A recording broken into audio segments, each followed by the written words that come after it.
I revealed to my dad's wife the real reason why me and him were never close. My dad gave me to his sister the day I was born. My mom died having me, and years later my aunt told me he blamed me for it and could not handle looking at me. Growing up, I would see him at Christmas or Thanksgiving, and he would walk right past me like I did not exist. When I got older, around 12 or 13, he started saying it out loud. You killed her. He would tell me at family dinners when nobody was listening. I cannot even look at your face without seeing what you took from me. I went to therapy 3 times a week in middle school, and I prayed at church every Sunday crying and asking God if I was going to hell for killing my mom. That is how badly his words twisted my head. But I kept trying anyway because I thought maybe one day he would change his mind about me. After I graduated high school, he told me straight up to never contact him again. He said he had no legal obligation to me anymore since he had been sending my aunt money all those years, and now that was done. That was when I finally stopped trying and we went our separate ways. My aunt never mentions him, and my grandparents only bring him up sometimes. That is how I found out he got married 2 years ago. They were upset he did not invite me to the wedding, but honestly I did not care because we were not close and we were nothing. Then last month his wife reached out through my grandma saying she wanted to meet me. Apparently she had been asking about me for months and he finally caved. He called me for the first time in 9 years and said she really wanted me in their lives and asked if we could meet at their house. Then he said, do not tell her the real reason we do not talk, please.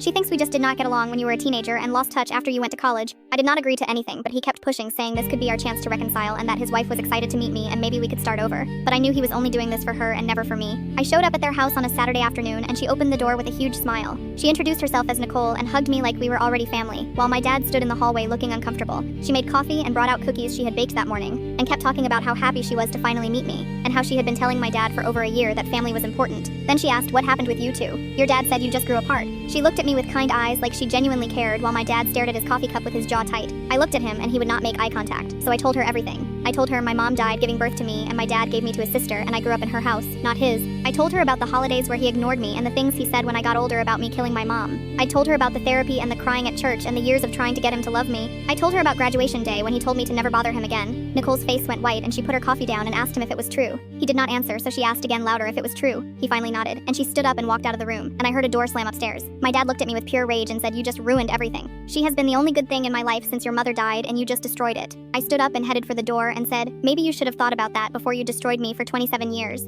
I left, and 2 days later my grandma called saying Nicole had phoned her crying and asking if what I said was true. My grandma confirmed it all, and now Nicole is staying at her sister's place and will not answer my dad's calls.